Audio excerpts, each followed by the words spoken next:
I like tend to know about Little Mac has to do with like Kill a Kid or CAG. So I know more about that character than I probably should, but also it's nice to know things, you know. Yeah, everyone loves to bring up how many characters are in this game, and then competitively, like how many you have to actually focus on. I love the fact that we don't have to worry about Snake because it's a Chrom now. Why do we bother? But no matter what, Rayonier's bringing us the Little Mac. Let's see how Game 1 feels out. Yeah, I don't know, bro. Yeah, they really did it to me like that. Yo, Panti, I hope you lose, bro. You just had me talk about Little Mac versus Snake for like 10 minutes. Yeah, we were really out here with the ESPN desk for this one. So you could come out here and jare. You know, that's disrespectful. For his sake, you better land those jares because there's a lot of opportunity for Little Mac to close in the gap on Chrom and disregard a lot of his close-in options himself. Okay, let's see. Oh no, up tilt. He's getting a lot of those. And there we go. Down tilt into Jolt Haymaker, one of the bread and butters that Little Mac's going to have. Easy for racking up that damage. And I don't know. I'm actually like curious. I'm like, why did you go? I mean, it's not a bad decision. I just wonder. But so far, I mean, KO punch is on deck. Or rather, it's not on deck. It's at bat. So you better watch out. And once again, I feel like something needs to be said about the fear of it. It seemed like Panti was very reserved in how to approach until it was gone. But the buttons find their way. It's an even match all of a sudden until the forward tilt finds its mark and Rayonier has got the lead. Yeah, that always feels good as Little Mac.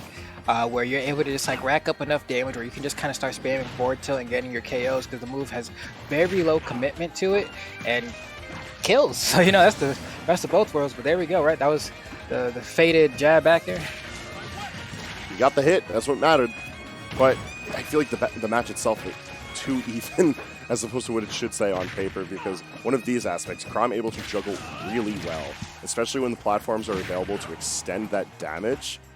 I feel like Panti should be able to really make those situations count. Oh, I respect it, though. Went for the read on second place. And honestly, I probably would have as well. I'm sure Panti saw him standing still and was like, you know what? I'm going to just go over here. And that was definitely the choice to make there.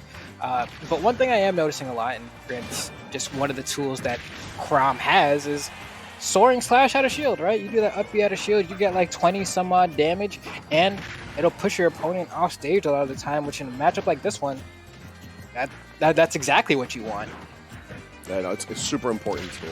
There we go. Boom. And almost going to be netting a kill off of it, but at 161%, not going to get it done. And do a reverse soaring slash out of shield again. It's not going to KO. It's going to send to the other side, though. But every single time Rayonier is going to hit his shield, he better be doing something safe, or else Panti's going to have a pretty easy time punishing it for like 20 some odd damage, which is a lot, man. So you got to be careful. Yeah, and making this lead count as well. I feel like the up Bs out of shields with Reckless Abandon can be punished out somewhat easily if expected, but Little Mac doesn't really have the tools to do that efficiently. Rayonier just needs to make a hard call out if he sees them. Also needs to be a bit better on pulling the trigger on these KO punches. Oof. Okay, manages to get hit by, like, I guess the very far hitbox of that soaring slash and was able to kind of get out there and was able to bring it down to a last stock scenario. KO punch is coming up. There it is. Soaring slash going to send. Oh, was able to just go straight down there. So not going off stage this time around, but jab forward air. Aggressive back air to go ahead and seal it out. Not really much you can do there. You can either just like counter and pray or go for the Jolt Haymaker and hope that it shifts your hurt box enough that you get over the back air there, which in that scenario, I don't think it would have. All right. Very heavy fight for that game one, but ultimately going in favor of Panti. The Chrom worked. Can't say nothing about that. Still hope he loses, though. I'm still upset, but nah. Oh, hold on. Now we're going to the home field for some advantage here.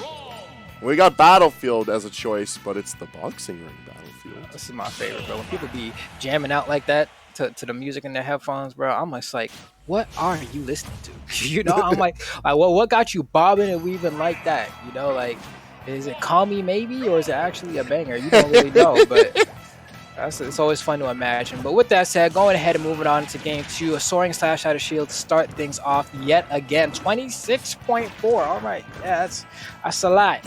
And you want to know something, that Soaring Slash out of shield is going to be even more of a valuable option for Panti moving forward, because now you've got platforms to mix up your landings. You got to make it a little bit more safer. It's a tough call. I'm very curious to see how we ended up here. You know, honestly, I feel like Battlefield is probably the one spot you don't want to go. Nice, goes for the up smash there, and honestly, I saw this from Rayonier yesterday as well. Would try to get the KO and save the KO punch for the next stock.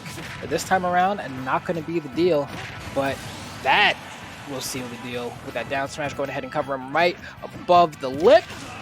And now Rayonier, maybe Battlefield wasn't so bad. I still don't mess with it, but he's making it work so far.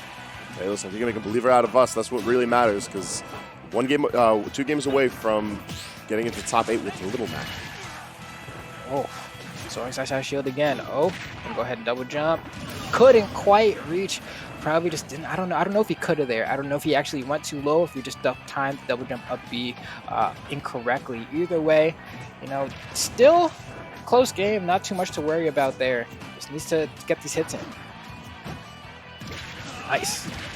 And once again, answered with up B out of shield. He spaced that too, right? He was like, I'm gonna do the downward version of the forward smash, so it like really crunches the shield and pushes you back. Didn't matter. Hey, listen, if it ain't broke, don't fix it. It's working really well for Panti. Oh, and it's going to keep working really well. At this point, you might just be better off charging the smash attack, right? Like, just break the shield at this point. If you're committed to doing the smash attack and he's committed to shielding it, that's the next layer in the Yomi, but I don't know if we're going to get a chance to get to that layer. At 104%. Whoa. It's... Ooh. For one thing, Little Mac going out there to edge guard a Chrom. Okay. Yeah. For another thing, almost getting that reversal. That's just a rough break. Yeah, you can see Rayonier slowing down a little bit here. Maybe the wind out of their sails a little bit. That should be a punish. And a forward air. Yeah, you swing, Mac. You get him. Realistically, I don't know what you do besides, like, maximize your aggression at this point. Yeah, like that. Kind of like that. You gotta get that tech read. Tries to armor through, get the down smash. Doesn't quite hit. Soaring Slash out of shield. Another 25%. And that's the matchup right now for Panti. He's just charging up smash attacks. Or rather, Rayonier's just charging up smash attacks. And Panti's just like, okay. You know, and up B again. What do you think he's gonna do next? I'm pretty sure he was dead there, right? He was very much dead. Yo, one thing I realized, that first hit of Soaring Slash puts Mac into an animation where he'll automatically use KO Punch. So Rayonier is best off just using it outright. If Little Mac enters a tumble state, he loses it. Doesn't matter how much damage he'll take from the hit. Hold on, yo, watch Rayonier win this right now. 2 hits away from a KO Punch. You know,